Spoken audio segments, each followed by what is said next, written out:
llamó a sus discípulos y escogió a 12 de ellos, a los cuales también llamó apóstoles. A Simón, a quien también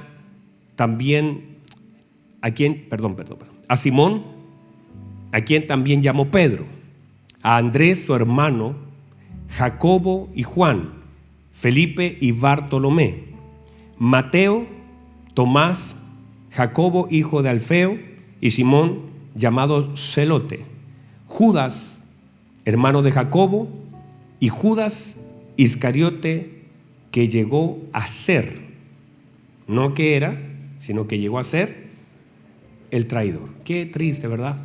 Algunos llegaron a ser tremendos y otros llegaron y fracasaron en una tarea. Tome asiento, por favor.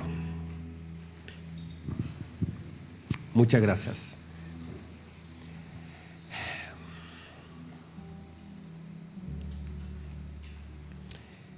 Hemos entendido que ninguno de estos hombres escogió al Señor, sino que el Señor los escogió a ellos, ¿verdad? El Señor lo dijo: no me eligieron ustedes a mí, sino que yo los elegí a ustedes. Y solo los elegí con una razón: para que lleven fruto y para que vuestro fruto permanezca. El fruto permanece. Y esa es la diferencia con algunas cosas que aparentan ser fruto, pero no lo son. A veces nosotros pensamos tener algo, pero el tiempo manifiesta que en realidad solamente era un evento y no un fruto. Entonces, el fruto tiene la consistencia para permanecer y no se acaba. No importa lo que suceda, no se acaba.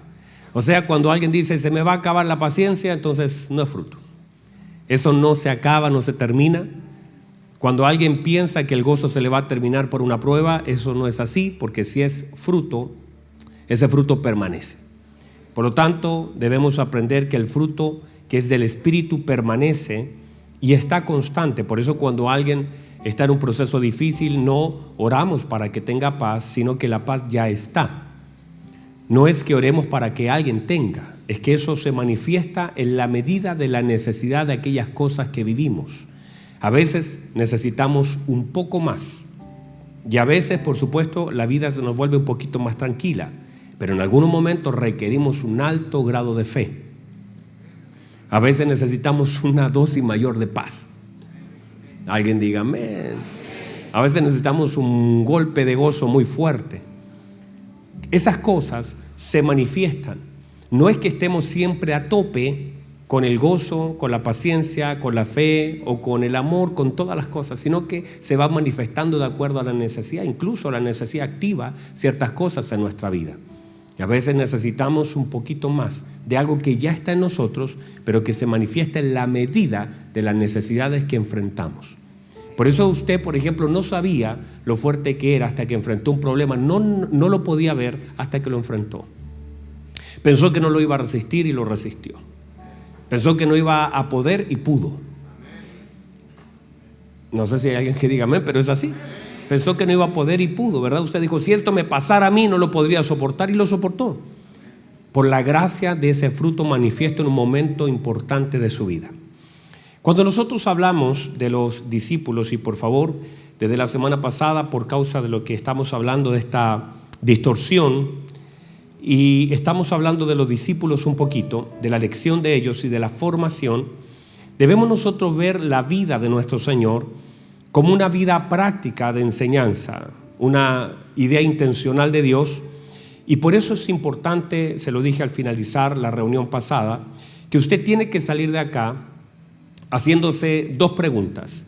¿Qué fue lo que aprendí hoy y qué cosas debo cambiar? Y esas preguntas debemos hacerlas al cerrar. Cuando digamos amén y usted comienza a salir por ese bello pasto verde que está afuera, digan amén, por favor. Y esas luces maravillosas que cuelgan de nuestra terracita hermosa que está quedando, usted tiene que ir preguntándose qué fue lo que aprendí. Y segundo, qué es lo que debo cambiar. Esas preguntas le van a ayudar en la vida constantemente. Y es más, aún así, mañana, al cerrar el día, debiese hacerse la misma pregunta. ¿Qué aprendí hoy? y qué cosas debo cambiar. Y no solamente preguntarlo, sino trabajar para que esas cosas puedan ser una verdad y usted pueda poner a los pies del Señor aquellas cosas que el Señor le permite ver, de aquellas cosas que debemos cambiar. Porque el Señor nos permite ver con el objeto de no solamente decir, por ejemplo, alguien podría ver que está mal, decir, uy, qué mal estoy, y quedarse en eso y decir, qué mal estoy. No debería ser así, pero la pregunta es, ¿qué voy a hacer para cambiar ese mal que estoy? O sea, cuando el Señor nos permite ver, es la oportunidad divina de Dios de generar un cambio. Por eso la Biblia lo dice, que si tú ves a tu hermano, ¿verdad? Santo Dios, aquí nadie me ayuda. Voy para acá. Ayer en Quintero estaba predicando la gente, amén, gloria a Dios, me voy a ir a Quintero mejor. Mire, si la Biblia dice esto, si tú ves a tu hermano en una falta, la Biblia dice si lo ves. Ahora, ¿por qué usted cree que el Señor le permite ver? ¿Para criticarlo? ¿Para murmurar? ¿Por qué usted tiene acceso a la falta de sus hermanos? Si es que es una falta, porque a veces las faltas solamente están acá, pero en realidad no están ahí. Están acá, porque hay prejuicios muchas veces. Y a veces consideramos que mi hermano tiene todos los pecados que yo no tengo, y todo lo que él hace está mal y todo lo que yo hago está bien, por prejuicios. Pero ¿por qué el Señor nos accede a la falta de los hermanos? Para que lo critiquemos y lo hablemos. Simón, ¿sabes lo que estaba haciendo César? Te voy a contar. Para que tengamos tiempo y nos tomemos un café hablando mal de César. ¿Para qué Dios nos accede a eso? Para dos razones. Número uno, nos accede, para que podamos ayudar a nuestro hermano a salir de donde está. Santo, de usted tampoco me ayuda. Qué cosa, hermano. Eso era lo mejor que tenía esta noche, ni me ayudaron. Acá, ustedes sí. Uno, me permite ver para que yo ayude a mi hermano a salir de donde está. Dice, si tú ves a tu hermano en una falta, usted que es espiritual, porque a los espirituales se nos permite ver. Por eso usted tiene acceso a la falta de sus hermanos, porque a usted espiritual se le permite ver todo. Dígame a alguien ahí como... Uno, se nos permite ver con el fin de ayudar, ¿verdad? No de criticar, no de juzgar, no de manipular con la información, no de amenazar por lo que vi. No para ver que soy mejor que él. ¿Usted se imagina que a usted se le permita ver a su hermano una falta para decir, yo no soy como ese? Así lo dijo el fariseo. Accedió a lo que el otro no hacía y que él sí, y entonces usó esa información para compararse y para decir, yo no soy como ese. Y él pensó que se le accedió a la oportunidad de ver con el fin de compararse. No es esa la razón. O sea, Dios no nos permite entrar en un lugar para poder compararnos, sino que uno, para que podamos nosotros ayudar a nuestro hermano a salir de donde está. Número dos, para que podamos saber dónde estamos nosotros. Porque el error de tu hermano manifiesta dónde estás tú. Porque cuando tu hermano comete un error, tu error puede terminar siendo más grande que el de tu hermano, si no usas bien la información que el Señor te permite ver. Entonces, cuando tú ves a tu hermano en una falta, y si tú usas eso para condenarlo, para juzgarlo, para criticarlo, para murmurar, para desprestigiar, finalmente terminas exponiendo tu mayor error. Entonces, el error de tu hermano finalmente termina siendo la evidencia de tu error. Por eso cuando ves a tu hermano una falta, usted que es espiritual, va y lo ayuda. Le dice, hermanito, ¿sabe? Te veo, estás en algo que te va a hacer daño, pero he estado orando al Señor por tu vida. No lo hablé con nadie más que con Dios. Y tengo amor por ti, no quiero verte ahí. Y me duele verte ahí. Y me afecta verte mal. Pero Dios me ha permitido verlo para ayudarte a salir. Ay, eso que es hermoso, ¿verdad? Así de... Usted se imagina, este es el mundo perfecto. Todo lo demás es justamente lo que Dios no quiere que nosotros hagamos. Y que comúnmente es lo que hacemos. Diga amén, diga gloria a Dios. Si termino ahí estaría bueno, ¿verdad? Gracias, Simón, el único que me dijo amén. Bueno, entonces la idea del Señor es que nosotros podamos intencionalmente no solamente leer la Biblia, sino que también intencionalmente aprendamos a leer nuestra vida. Y que podamos también tener una mente, mire, una mente escolar.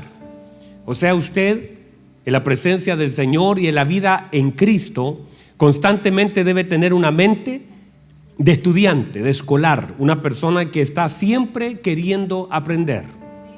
Pero no solamente con el afán de llenar espacios en su mente, sino con el fin de aprender para ser perfeccionado por aquello que se me instruye. Alguien diga amén a eso. Entonces debemos aprender no solamente a leer las historias bíblicas, sino también debemos aprender a leer nuestras vidas. Hay sucesos en nuestra vida que no estamos leyendo con sabiduría y con dirección divina. Entonces a veces suceden cosas que nosotros interpretamos mal. Y es allí donde parte de la obra del Espíritu Santo nos ayuda a interpretar correctamente las cosas. Y finalmente, lo que llevó a José desde una cárcel a un palacio fue la interpretación. Y no solamente la interpretación que le dio a Faraón, sino la interpretación que le dio a los sucesos de su vida. Si ese es el rollo, es cómo yo puedo interpretar lo que yo vivo. Y cuando yo lo interpreto bien, por eso cuando José lo estaban empujando a una cisterna, José no tenía problemas con su hermano porque interpretaba que sus hermanos no podían detener el plan del Señor. Y que por una razón, tal vez sus hermanos en su maldad lo estaban empujando, pero José en el tiempo revela lo que él entendía. Y él decía, no tengan complicaciones conmigo. Yo sé que para preservación fueron usados ustedes. Ustedes me empujaron a una cisterna, pero puedo interpretar lo que estaban haciendo. Interpreto también lo que Dios quería hacer.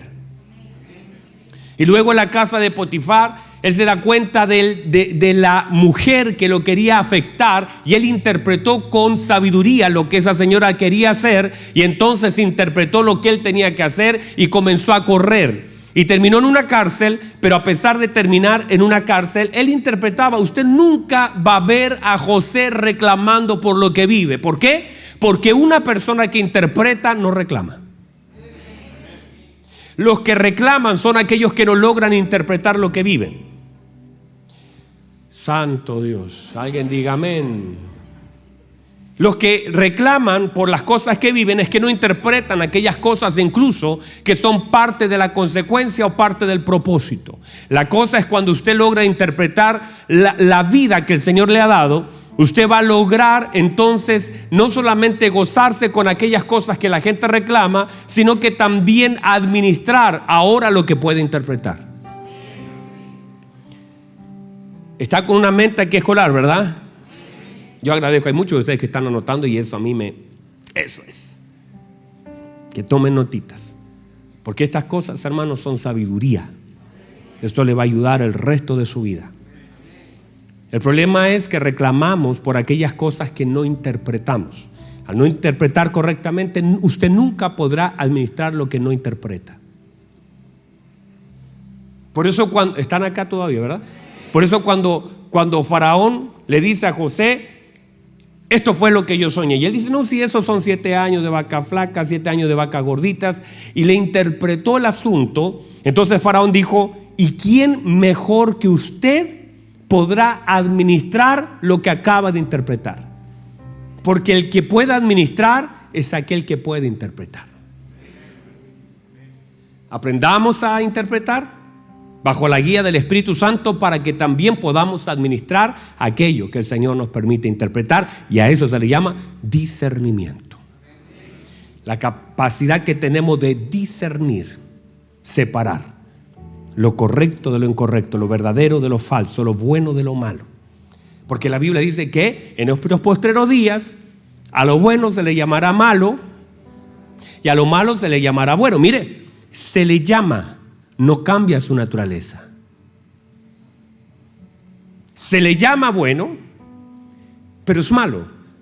Entonces, usted no puede guiarse por lo que la gente dice de aquello que es bueno o malo, porque ya tiene su propia naturaleza.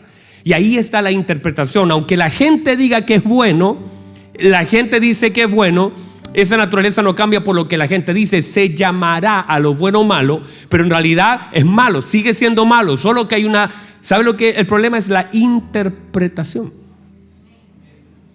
Por eso la gente llama a lo bueno malo y a lo malo bueno, solamente por un rollo de interpretación, porque intentan confundirnos, así como muchos me están mirando medios confundidos, para poder definir aquellas cosas que son malas y tomarlas como buenas, desde todos los aspectos, hoy día con mayor razón los sociales, que se llama bueno a lo que es malo, y pareciera que como muchos lo empujan, pareciera que sí es verdad. No, en ningún caso. Entonces debemos tener la capacidad de leer correctamente la vida que vivimos e interpretarla y también saberla administrar. Entonces comenzamos a hablar acerca de lo discipular en relación a lo general de los discípulos hasta lo particular de ellos, que lo vamos a ver los próximos días. Y si Dios me permite, tengo la oportunidad el domingo predicar, y si Dios me da la voz para hacerlo, lo voy a hacer este domingo en las 4 reuniones y voy a predicar de los discípulos del Señor, y usted va a llevarse muchas sorpresas en relación a eso.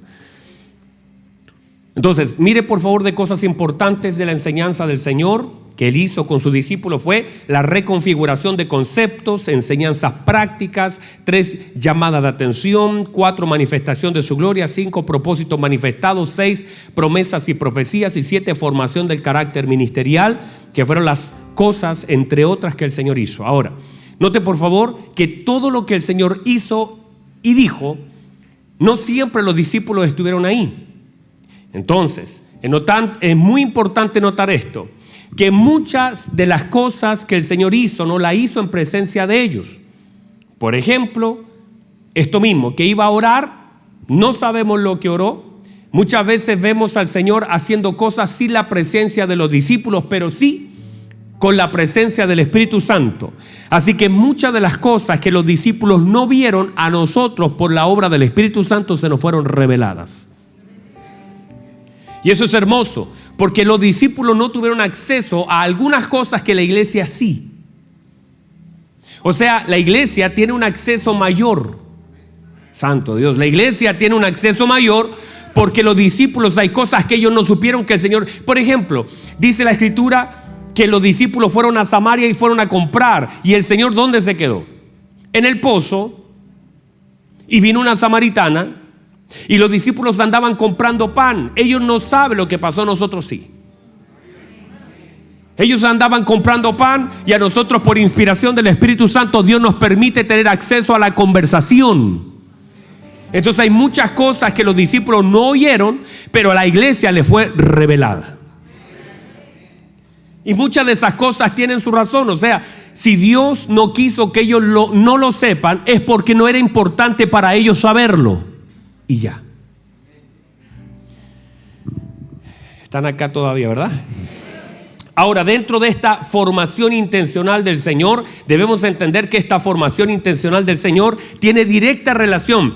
Lo que el Señor hizo con los discípulos tiene una directa relación con lo que el Señor hace hoy con la iglesia. O sea, lo que el Señor está enseñándonos a través de la elección de sus discípulos tiene directa relación con la formación de la iglesia. Y vamos ahí, mire por favor. Dentro de las cosas y dificultades que el Señor se enfrentó en la vida de los discípulos al escogerlos, recordemos que dijimos la semana pasada que para el Señor era facilísimo. Mire por favor, para el Señor era fácil agarrar 12 hombres, transformarlos completamente, y de no saber lo sepan todo, de no ver puedan ver todo, desobedientes a absolutamente obedientes, pero Dios nos iba a saltar el proceso formativo. O sea, Dios nos transforma y debemos definir qué es la transformación, pero también el proceso formativo. Hay muchas cosas que en la transformación deben ser formadas. Usted fue transformado, pero ahora en toda la vida será formado. Seremos formados. O sea, usted ya fue transformado de muerte a vida. Usted estaba perdido, lo encontraron, pero ahora estamos siendo formados. Así que la gente tiende a confundir la transformación con la formación.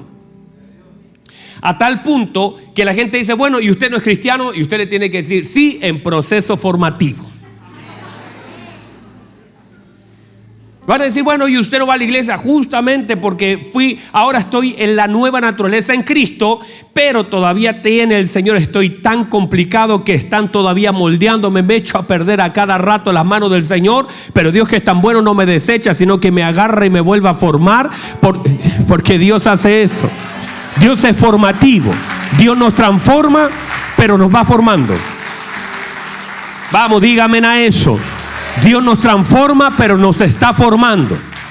Y algunos somos más difíciles que otros. Pégale un codazo al difícil que tiene al lado, dígale, te están hablando.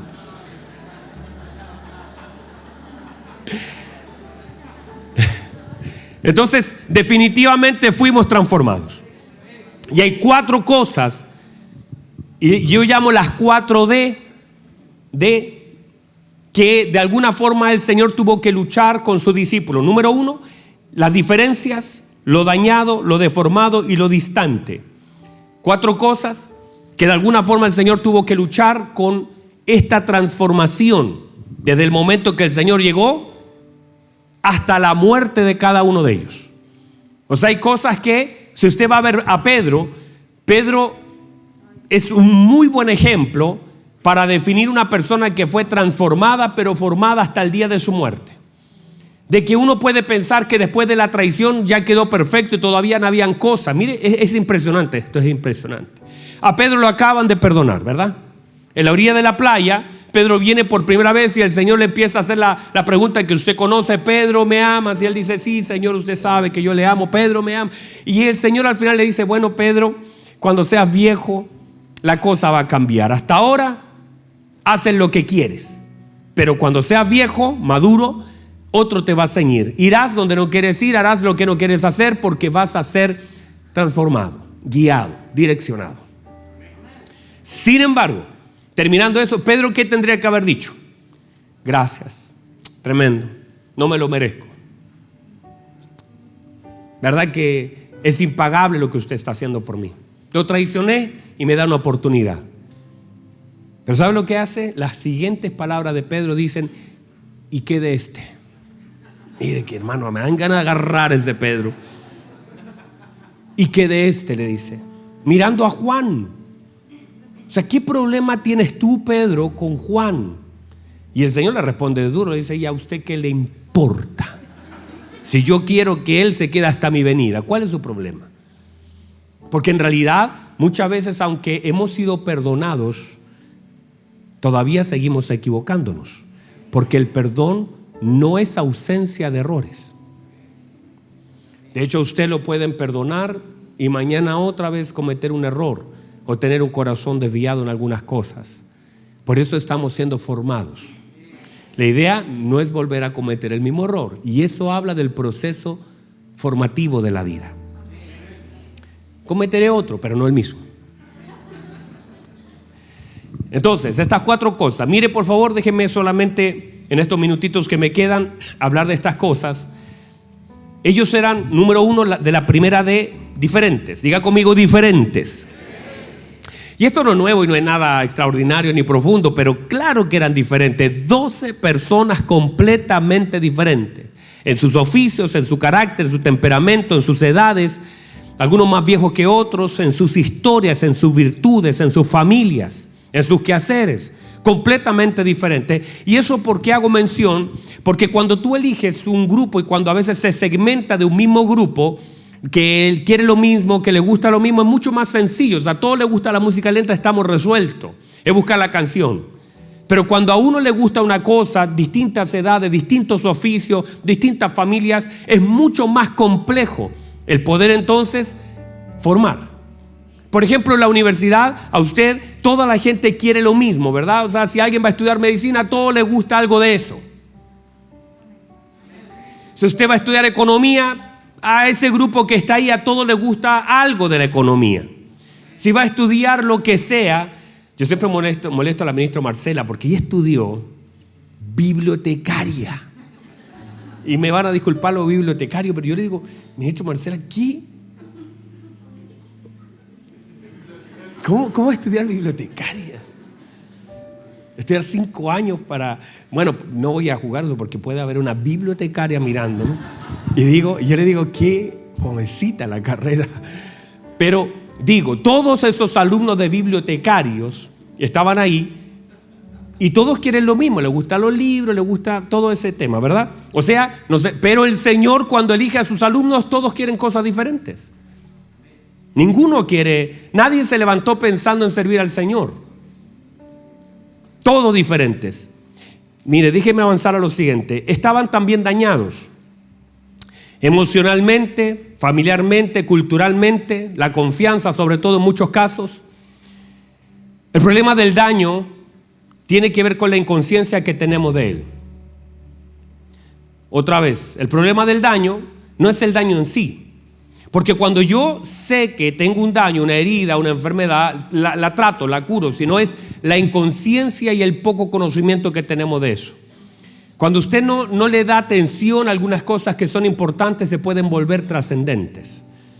Y a veces somos inconscientes del daño que tenemos, y es ahí donde el Señor tiene que volver a conectar cablecitos que fueron soltados porque avanzamos, pero no somos conscientes del daño que podemos tener. El problema del daño es la inconsciencia que tenemos. Por ejemplo, si alguien va en la carretera y no sabe nada de mecánica, se le prende una luz, si no conoce de qué se trata esa luz, si dice hay una agujita que va bajando poco a poco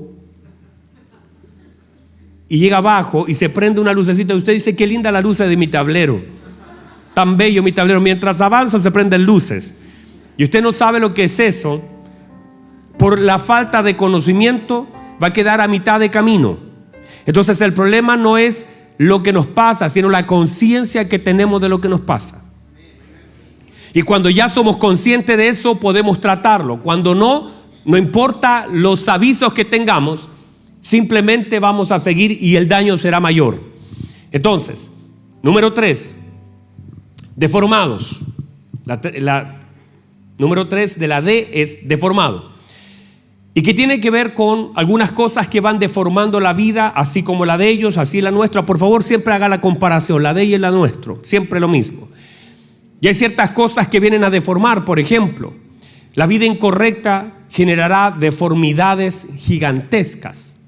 Golpes en la vida, algo que te pegó duro, eso te deformó. Si usted toma algo acá, por ejemplo, este celular es muy firme, pero si yo lo golpeo, a veces, aunque sea duro, igual puede, entre más duro el golpe, aún así lo puedo deformar. Hay golpes en la vida, el tiempo genera deformidades. Cuando usted deja algo mucho tiempo en un lugar, se deforma. Las condiciones, a veces exposiciones a condiciones inadecuadas, deforman. El mal uso, cuando en vez de hijo fuiste un nada, un trapero. Cuando el hombre trata a la mujer como si fuera la esclava de la casa, o cuando la mujer trata al hombre de la forma equivocada, entonces también hay una deformidad, el uso inadecuado. Entonces todo eso tiende a deformar. De aquí justamente esta distorsión que el Señor tiene que trabajar tan fuertemente, que es la distorsión. Deformación tiene que ver con distorsión. Y algo que el Señor tenía que trabajar para poder restituir, la distorsión. Estas deformaciones en la vida tienen que ver con esto, con aquello que vivo y aquello que es, aquello que estoy viviendo y aquello que Dios quiere que yo viva, aquellas cosas que hago y aquello que Dios quiere que yo haga. Escuche bien esto, lo que yo vivo no necesariamente es lo que Dios espera que yo viva. Lo que vivo puede estar absolutamente lejos de la voluntad del Señor. Totalmente lejos de la voluntad del Señor. Y eso es por los pensamientos gobernantes que tenemos todos nosotros, que a veces vivimos con culpa y no disfrutamos de la gracia. Buscamos que alguien nos ame afuera cuando tenemos todo el amor en Cristo. Y a veces la gente busca afuera lo que debería buscar adentro. Entonces, anoté algunas cosas importantes que le pueden servir, que no porque en usted sea una costumbre, para Dios es una verdad. Lo que nosotros hacemos siempre no quiere decir que esté bien. O sea, una costumbre para el hombre no es una verdad para Dios. Y usted puede decir, oiga pastor, si siempre lo hemos hecho así, pero esa costumbre no quiere decir, usted puede decir, mire, si mis abuelos lo hicieron así, mis padres lo hicieron así y yo lo hago así, pero esa costumbre puede ser exactamente lo contrario a lo que Dios quiere que la iglesia haga. Absolutamente. ¿Sabe cuántas cosas desde aquí en Chile, como escuché también en Bolivia, de unas situaciones que culturalmente se hacen los hombres con sus hijos, que están completamente distorsionadas, pero las costumbres de la gente casi que justifican porque siempre se hace? Y no quiere decir que una costumbre para el hombre sea una verdad para Dios. Por eso lo que hay es una deformación. Como mi papá lo hizo conmigo, como mi abuelo lo hizo con mi papá, yo lo voy a hacer con mi hijo, revíselo. Palabras que son soltadas por costumbre. Los niños no lloran, los hombres no lloran. Mire que eso queda afuera y ya usted lo sabe. No, si a mí me golpearon, yo también debo golpear, revíselo. O sea, que sea una costumbre en su vida no quiere decir que sea una verdad en ningún caso para Dios. La forma en cómo vivimos puede estar lejos del propósito de Dios y de la palabra de Dios. Los años que permanezco haciendo algo no quiere decir que porque lleve años Dios lo acepte o Dios se haya olvidado del asunto. No, llevo viviendo 20 años con esta persona, pero no somos casados, pero llevo 20 años. Es que porque lleve años no quiere decir que esté bien delante de Dios. Revíselo.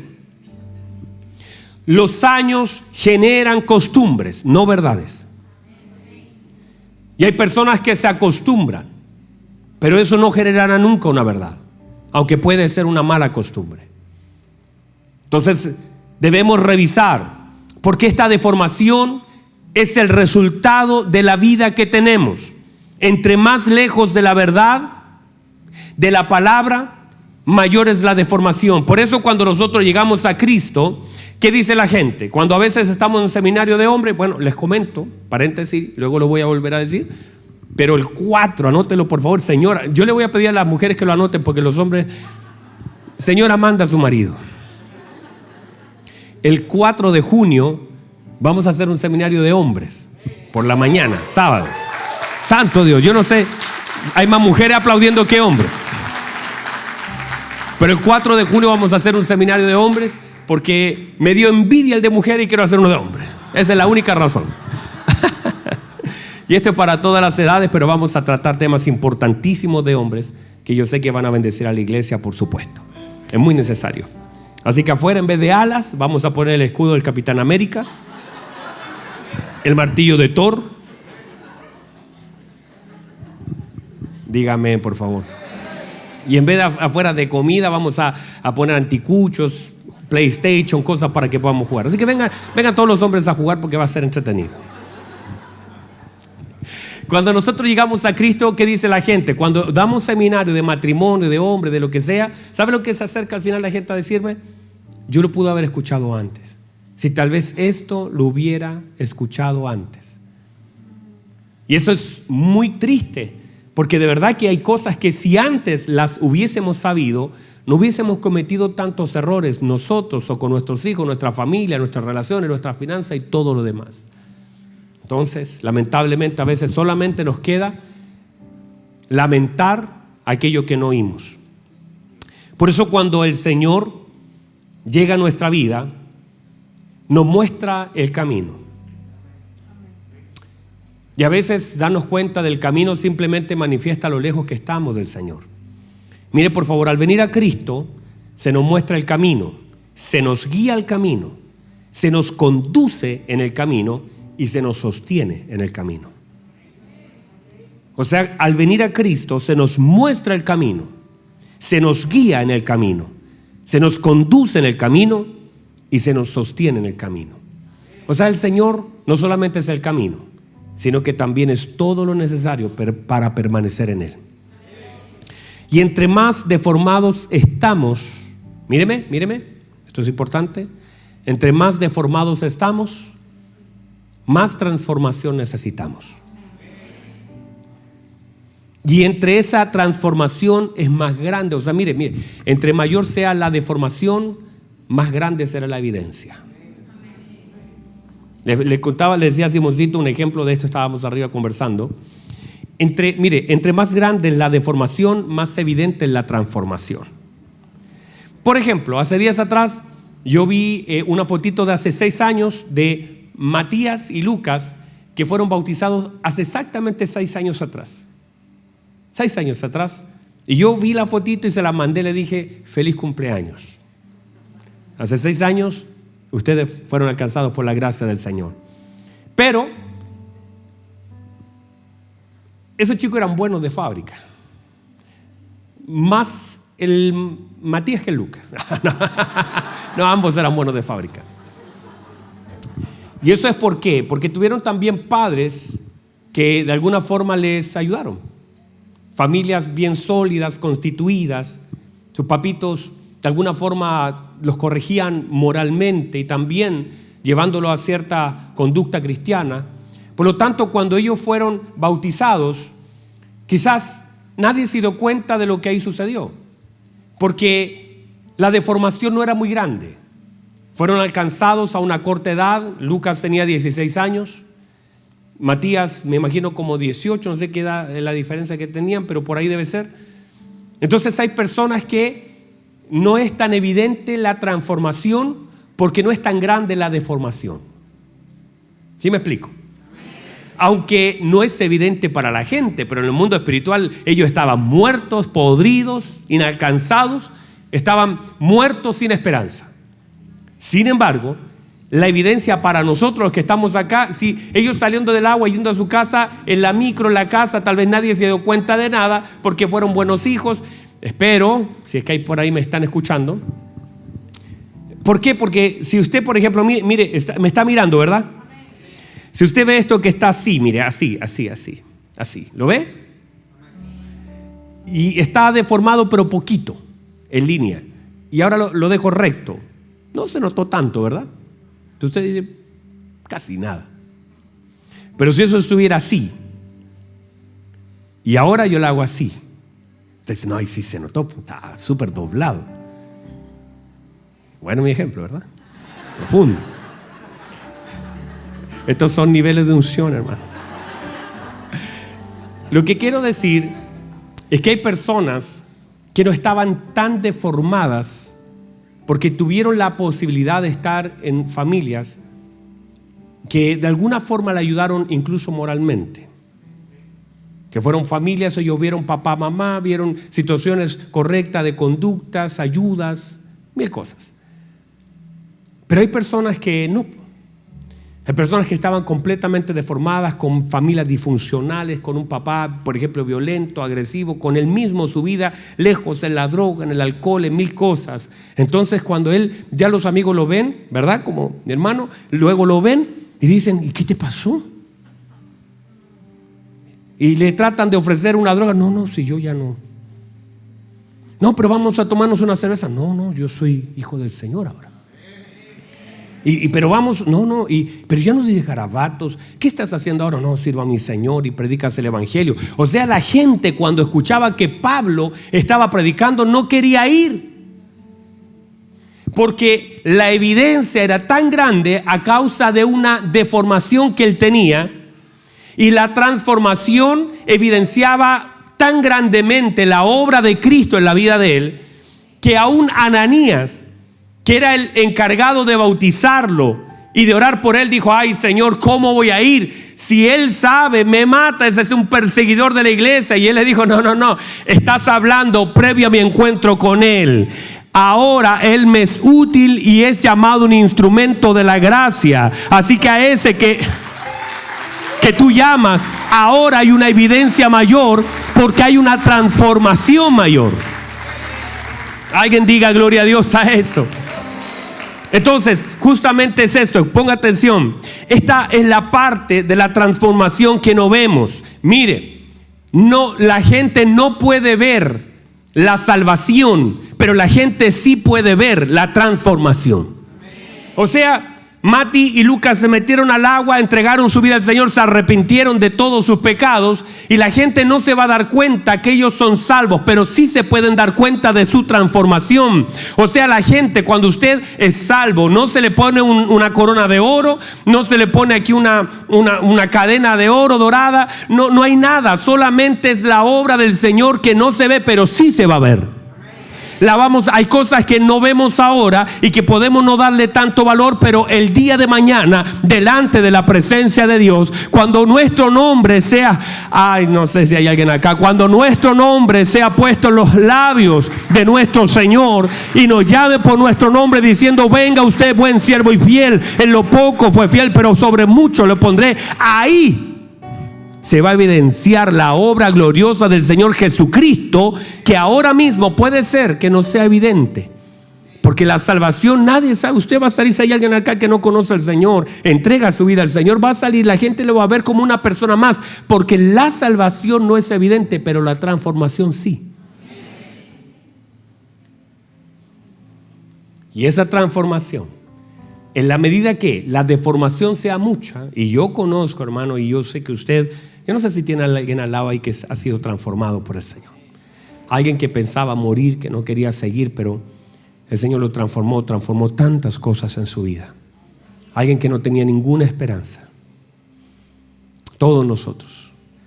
Y entre más deformes por los golpes de la vida, lo que nos ha tocado vivir, más evidencias hay de nuestra transformación. Por eso, no importa lo que usted haya tenido que pasar en la vida, las evidencias de la transformación serán más grandes de las deformaciones que ha tenido que vivir. Alguien diga amén. Entonces el enemigo, y esto, ponga atención a esto, el enemigo cree que deformándonos va a generar un impacto negativo tan grande, y es verdad que nos dolió. Pero entre más grande fue la deformación por los golpes que recibimos, más grande es la obra transformadora de Cristo y más evidencia hay de la obra gloriosa del Señor en nuestra vida. O sea, te lo voy a plantear así. Usted dice: pastor, mire, mi vida fue terrible. Me abandonó mi mamá, me abandonó mi papá, qué sé yo, me golpearon, me violaron, me abusaron, me pisotearon, y dejaron una cosa media deforme, bien deforme. O sea, más que este paño, usted estaba así, todo así doblado desde niño. Lo abandonaron, lo dañaron, lo hirieron. Y el diablo dice: te voy a hacer la vida de cuadritos, y metió adulterio en tu familia, borracheras y todo. Te dejaron así, todo herido, lastimado. Y el diablo dijo: mira cómo te he dejado. Pero lo que el diablo no sabe, que entre mayor ha sido la deformación, una vez Cristo te encuentra, la transformación es tan grande, y al ser más grande la transformación, a la vez es más grande la evidencia de la obra de Cristo en la vida del creyente. Así que el enemigo, queriendo deformarte, le generó una evidencia mayor a tu vida de la obra gloriosa de Cristo en nosotros.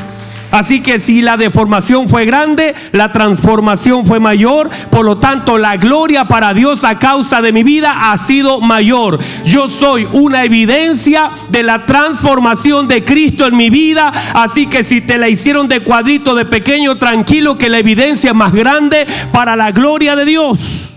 Alguien diga amén. Bendito sea el Señor. Póngase en pie, por favor. Solo me queda una D y me quedan 3 minutitos. Diga conmigo: distancia. Por favor, ponga atención a esto. Solo lo pongo en pie para que terminemos juntos este asunto.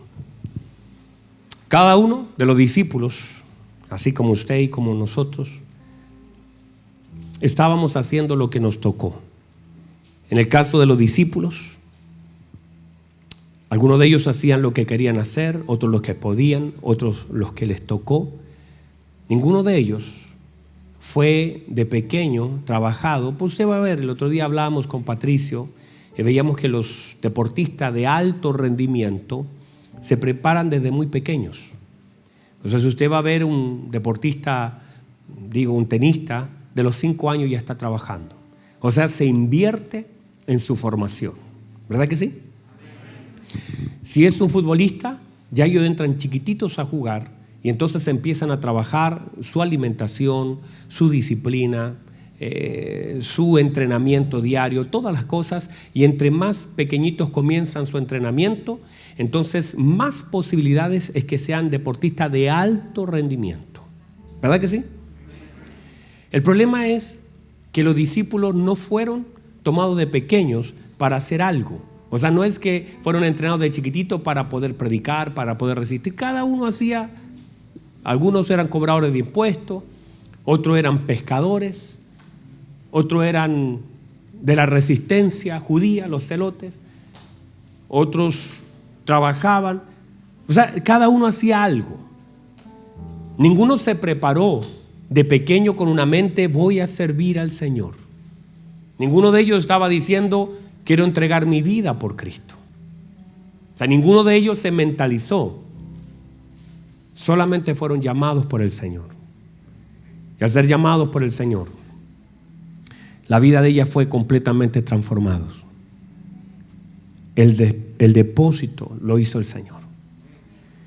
Ellos no pensaban otra cosa. Imagínense Pedro, ¿qué pensaba Pedro? Pescar, comprarse otro barco, tener otro buen día de trabajo, tener una empresa grande de pesca, terminar sus días tal vez en el mar. Su proyecto de vida. Ninguno pensó alguna vez morir por su maestro. Ninguno pensó terminar desterrado en un lugar. Ninguno pensó ser decapitado. Ninguno pensó ni se preparó para la vida que el Señor tenía preparada para ellos. Cuando uno dice sí al llamado, uno también le dice no a muchas cosas. Decirle sí a Dios es decirle no al mundo. Decirle sí a Cristo es abrazarlo. Pero diciéndole sí al Señor le decimos también no a muchas cosas que el mundo nos ofrece. Ellos en ningún caso tuvieron alguna preparación teológica. Ellos no pensaron nunca ser parte de una iglesia. Ellos no pensaron incluso caminar juntos, en ningún caso. No fue el plan de ellos, ni su sueño, ni estaba en su programa. Fue Cristo el que los introdujo en un santo llamado para servirles. Y durante 3 años, justamente lo que hizo el Señor fue preparar la vida de ellos para lo que Dios decidió que ellos hicieran. Y ustedes también, amados que estamos acá y aquellos que nos puedan ver luego, todos los que estamos acá. Yo no sé qué pensabas cuando niño, yo quería ser detective cuando niño y me preparé para eso. Salía a correr por las mañanas. Yo no sabía lo que era eso, solo quería hacerlo. Y me esforzaba y quería hacerlo y quería atrapar a los malos.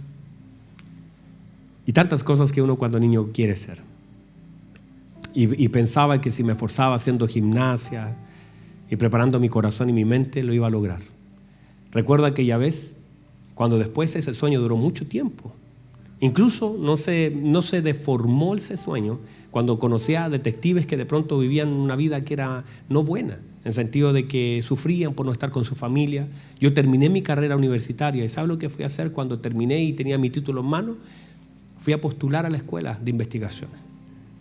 Porque yo dije, quiero ser detective. Y con un título universitario podía quedar en un mejor grado y yo lo tenía todo planificado. Y me fui y postulé. Y quedé, pasé las etapas de matemática, todas las etapas, físicas, todo lo demás. Y llegué a la psicológica y ahí me echaron para atrás. Pero por una razón, espérenme, no diga, uy, el pastor se va. Espérenme, no me juzgue. Lo que sucedió es que me hicieron preguntas que por supuesto confrontaron mi fe. La psicóloga me dijo, si usted tuviera un delincuente al frente y él está robando y usted ¿le puede disparar? Y yo dije, hermano, esas preguntas que estaban, entre comillas, resueltas por mí, yo quería atrapar delincuentes, pero me confrontó con cosas que atentaban contra mi fe. Yo decía, no creo que pueda dispararle a alguien. Quitarle la vida a alguien sería tremendo. Me dijo, ¿y cómo lo haría? ¿Golpearía a alguien? No. no sé, no creo que puedas golpear a alguien. ¿Y cómo quieres ser detective? Y me di cuenta mientras estaba con ella que todo lo que había pensado durante tantos años golpeaba contra lo que el Señor había hecho en mí. Amar a la gente. ¿Cómo iba a matar a alguien si era un hijo del Señor? Entonces me salí medio frustrado de la escuela de investigaciones, sabiendo que por supuesto no iba a quedar en ningún caso. Pero con las preguntas, también todo lo que yo pensé se fue. Y ya no quería, por supuesto. No era, yo decía, no, imagínate lo que va a pasar, no, ya no quiero. Pero toda la vida queriendo hacerlo, hasta que llegaron esas preguntas. Pero el Señor, que es tan bueno, tenía otro plan conmigo: llamarme al santo llamamiento. Y aunque no estaba en mis planes, estaban los planes del Señor. Y usted también, mi querido hermano, le voy a decir esto: ustedes están justamente donde Dios les quiere tener. Tal vez ustedes no están donde pensaron estar, lejos estaba, pero ustedes están donde Dios les quiere tener. Y ahora viene lo mejor, porque el Señor va a meter su mano en su vida. Ustedes van a vivir una transformación tan gloriosa que lo que son hoy no será la sombra de lo que Dios hará con ustedes mañana. Dios hará cosas tan hermosas porque ustedes son la iglesia de Cristo. Somos el cuerpo de Cristo, los que vamos a vivir y ser testigos y ser el testimonio de la mayor transformación. Aquellos que cuando pasen los años miraremos hacia atrás diciendo: yo no soy la sombra de lo que yo iba a ser. Ya no me importa, mis sueños no son una casa, no son un auto. Mis sueños son servir a Dios, amar a Dios. Mi único objetivo en la vida es honrar a Dios con la vida que el Señor me ha dado. Lo único que quiero es servir a Dios, y lo voy a hacer con mi vida. Cierra sus ojos, por favor, y si puede, ahí donde está, dígale: Señor, estoy en ese proceso. Hoy quizás usted dice: pastor, eso no es parte de lo que quiero. Yo vine solo a la iglesia, pero en realidad es lo que Dios va a hacer, porque Dios eligió, como los discípulos, así también te eligió el Señor, para mostrarte su gracia, su gloria, para manifestar en tu vida las grandezas de su santo llamamiento, para decir: no te voy a dejar como estás, te amo tanto que te voy a transformar poco a poco. Ya te he transformado, ahora te voy a formar. Poco a poco estás en la presencia de Dios.